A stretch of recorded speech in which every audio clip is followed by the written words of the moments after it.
SVG-TV news for Monday, July 14, 2025. I am Yvette Boynes with the details. As the government approaches the final stages of its Hurricane Beryl support program, Prime Minister Dr. Rolf Gonsalves has announced that the total number of beneficiaries is expected to be close to 6,000 people. Dr. Gonsalves made the disclosure during a recent press conference where he addressed a number of topical national issues. He noted that the final two payments under the Income Support Initiative will be made in July and August. Payments thus far of persons is 5,650. It's a big number. Big number. Across St. Vincent and the Grenadines. Those are the persons who get in the $600, the heads of households. And we're going to make that payment again in July. And I said, I'm hoping we can hold the line on it too in August. But the number will probably reach, because there's no cutoff, because you can't continue to be adding people coming by, and so there's been a cutoff. People getting assistance in other ways. The number will probably end up at 5,960. The Ministry of Mobilization is responsible for distributing the income support to affected individuals. According to the Prime Minister, the total funding allocated for this year's income support is approximately $30 million. And we carry this down to the end of August. It's going to be almost $30 million since January this year. Of course, and we paid last year. That's only this, you know. Remember this money. We borrowed this money from the World Bank in order to give people this support coming out of Beryl. Last year we gave after Beryl from our own resources and from a pot which we had in store. But I'm talking about the pot this year from January, but this is one which is currently being paid out on. While Hurricane Beryl, a Category 4 storm, impacted mainland St. Vincent, the southern Grenadines bore the brunt of the damage. Recovery efforts have focused significantly on these areas where infrastructure, homes and livelihoods were most severely affected. The Prime Minister reaffirmed the government's commitment to supporting those affected and emphasized that additional assistance will be considered if necessary. Two representatives from the Afia Foundation of the United States are currently in the state on a fact-finding mission, assessing how they can help to bolster the healthcare system here. The pair, Daniel Button and Heather Clark, arrived on Sunday and will visit healthcare facilities throughout the country over the next 2 days, as well as hold discussions with key stakeholders in health. The foundation ships medical supplies to countries globally, filling a major gap in the global medical supply chain and responding to urgent humanitarian needs. Permanent Secretary in the Ministry of Health, Nerissa Gittins-Macmillan, who welcomed the pair at the AIA, said the visit comes at an opportune time as the United States has significantly cut aid globally. Really happy for your contribution. As you are aware, we no longer have access to USAID funds. So whatever they were giving, we now have to find for ourselves. And it is not an easy task. I will say, for those individuals who are not so sure, that health and healthcare is not cheap. And whereas you can improvise for a number of things in other situations, when it comes to health, healthcare, instrument, etc., you can't. And I don't need to repeat, it is not cheap. So with the absence of that particular assistance, it means that we then have to dig within from our local funds to find the means to do what we would have done otherwise.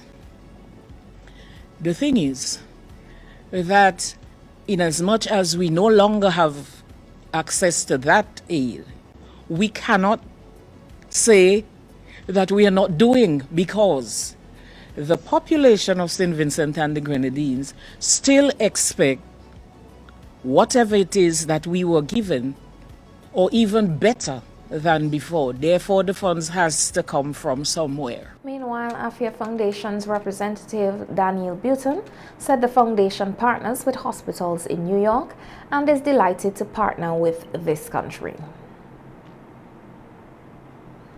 Prime Minister Dr. Ralph Gonsalves says the issue of smoking at public events, such as those held at Victoria Park, is one that warrants discussion. Speaking on WFM on Sunday, the Prime Minister was responding to a concern raised by a citizen who attended carnival events where smoking was reportedly widespread. Dr. Gonsalves acknowledged the concern and noted that while there is currently no law in St. Vincent and the Grenadines prohibiting smoking in public spaces, it is a topic that could be considered for further examination. We don't have legislation on the books in relation to smoking marijuana or in fact cigarettes in a open place like park. What we have is that there is a criminal offense. It's an offense to smoke inside of public buildings, like government buildings, you know, one sort or the other. There's legislation on those things. Now, it'd be interesting to hear the views of persons in relation to the two issues you have raised.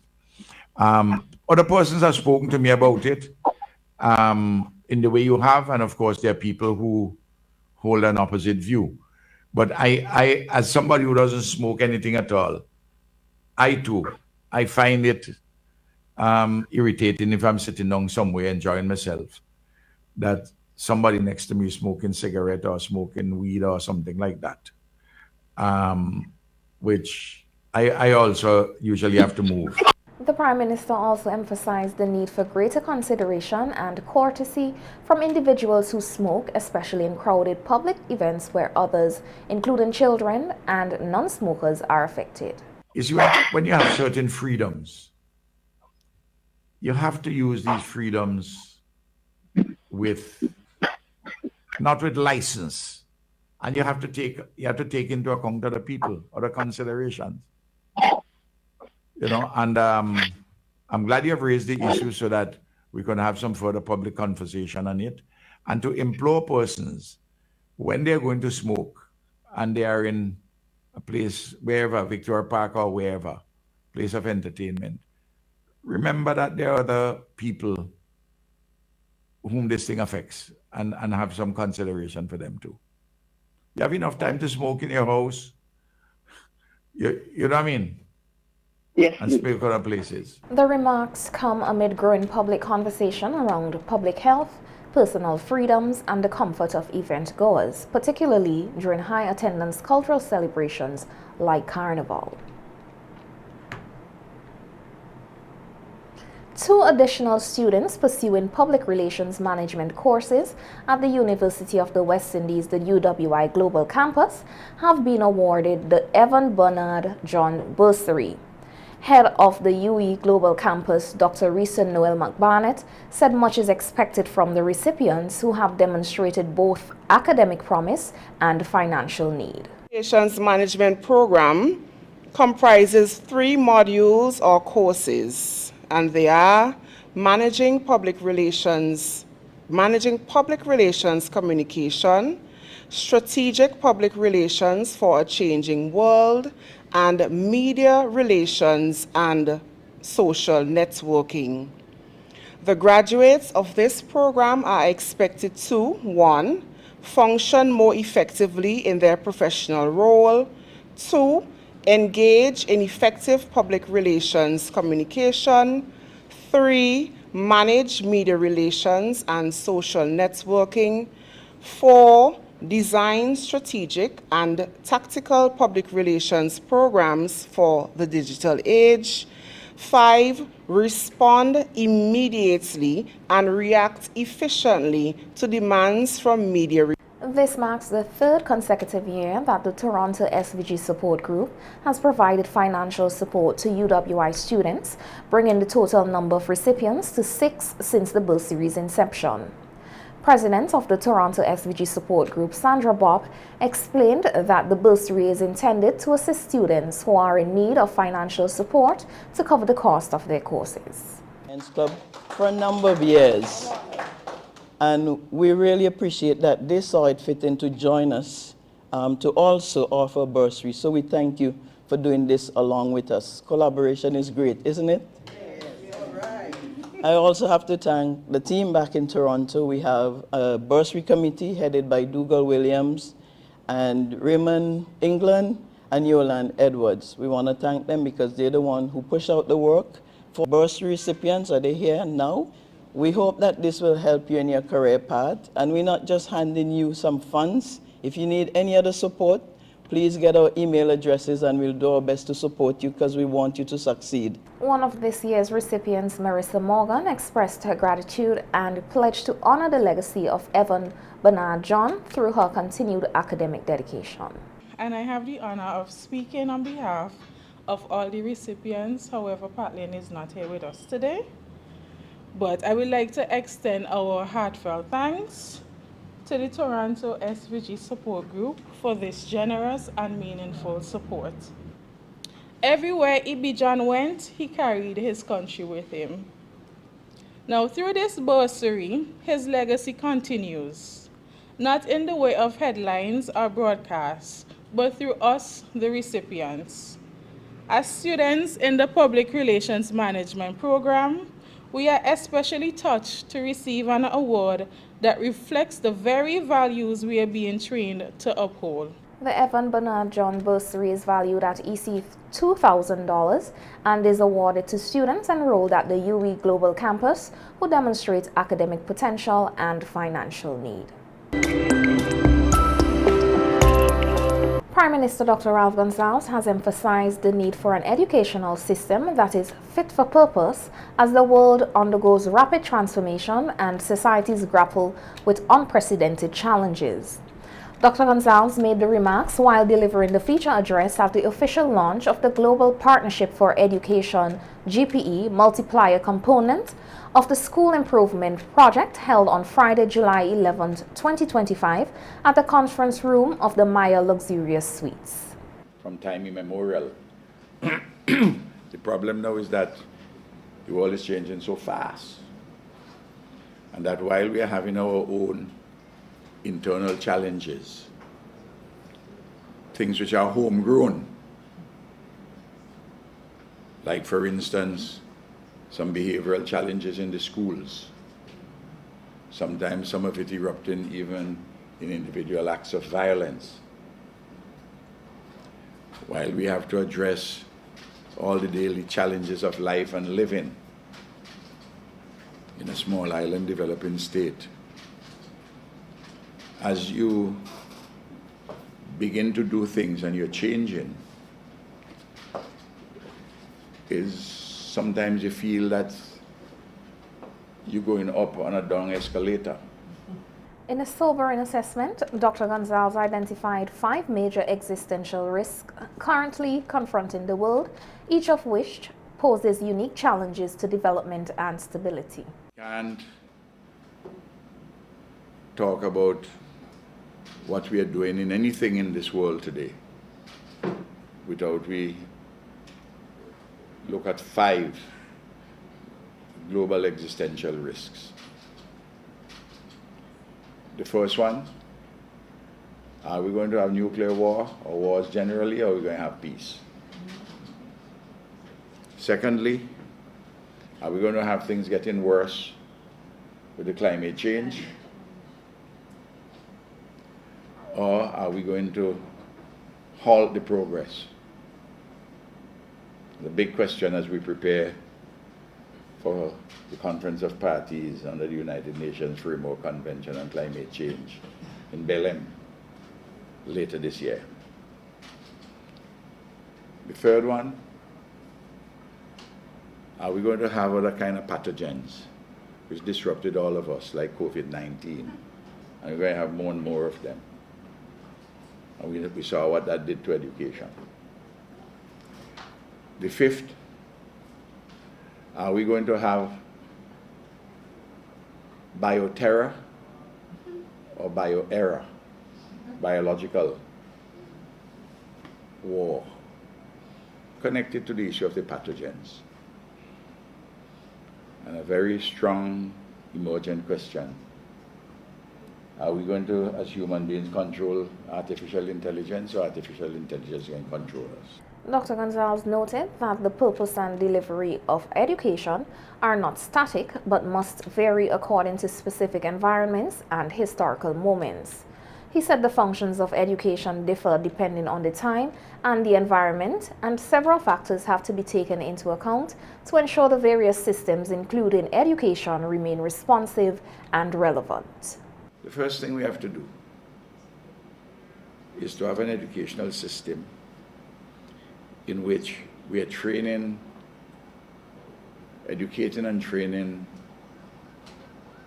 critical minds to receive and transmit universal culture, including science and technology, but with a Caribbean particularity. It's easy to say that, and we can devise a lot of programs at all levels to train critical minds, not rote, critical minds, to receive and transmit universal culture, because we are part of the world, including science and technology, but with a Caribbean particularity. That's a big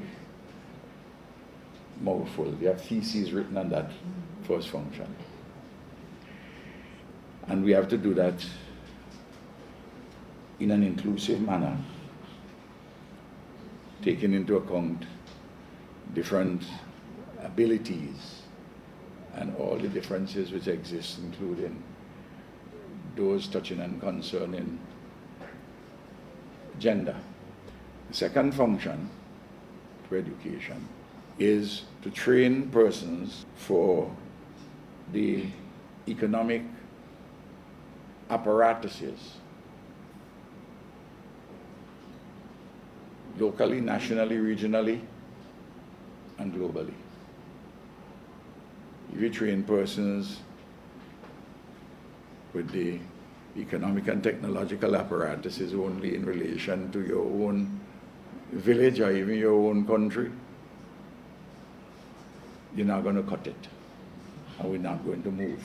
The GPE multiplier component of the School Improvement Project is a significant initiative aimed at enhancing education outcomes in St. Vincent and the Grenadines. It is being implemented in collaboration with the Global Partnership for Education, the GPE, and the Caribbean Development Bank, the CDB. This phase of the project focuses on two key areas. Firstly, the development of a comprehensive mathematics program designed to improve performance across all educational levels, and secondly, special education needs, ensuring inclusive education and support for students with diverse learning challenges. A cornerstone of this initiative is the Framework for Mathematics Education, FAME, developed by the CDB and approved in 2018 by the Third Council of OECS Ministers of Education.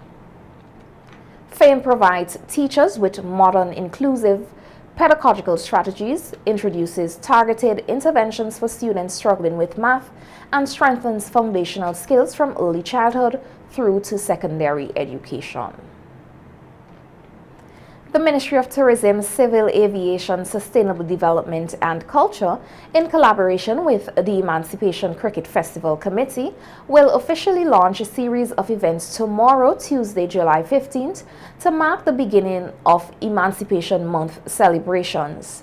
According to a news release from the Agency for Public Information, the launch events will begin at 7 p.m. at the Arnersville Cricket Stadium and will be live streamed for audiences both at home and abroad.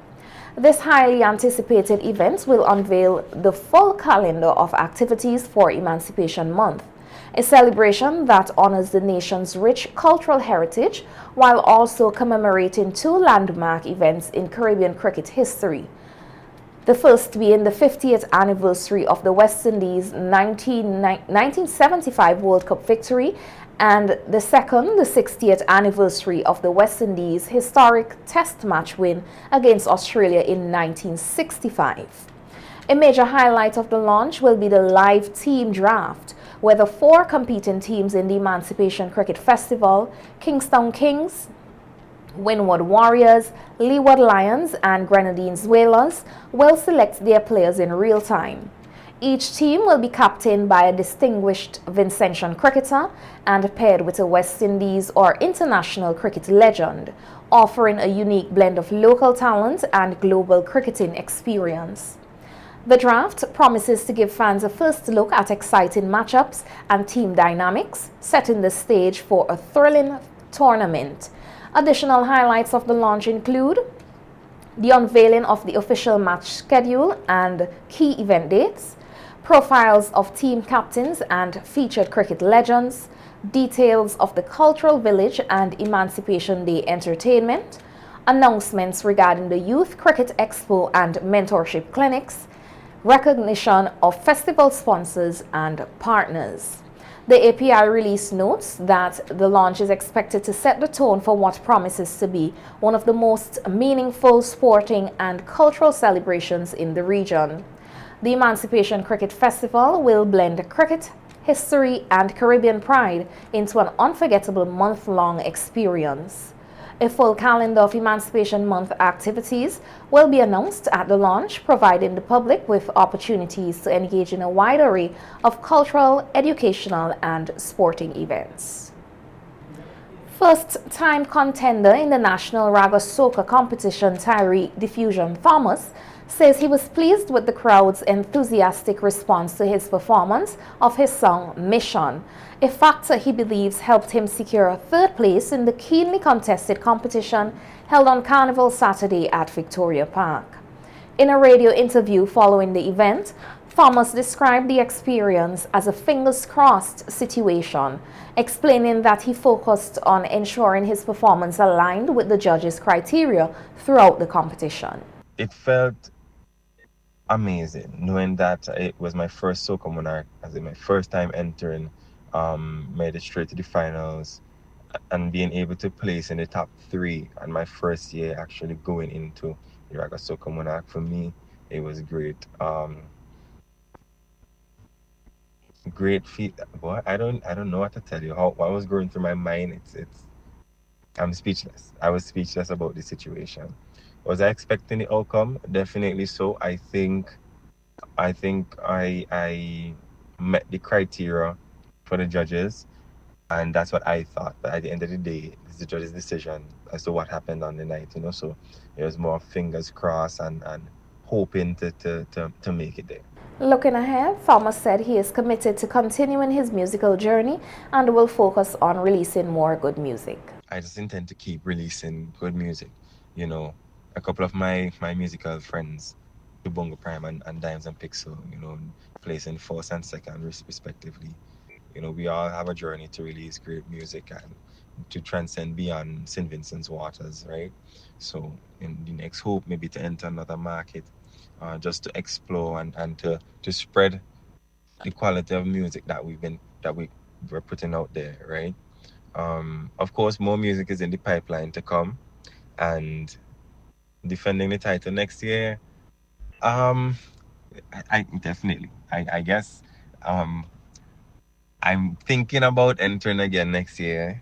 Of course, it's great entering, placing in the top 3, but we never know what life holds, what the future holds. So let's just fingers crossed. Let's see what happens. For those aspiring to enter the music industry and compete at the national level, Thomas offered a few words of advice. My advice to them is to release quality music, even though when you don't think you're being heard, someone is going to hear it, someone is going to like it. For me, I love Raga Soca.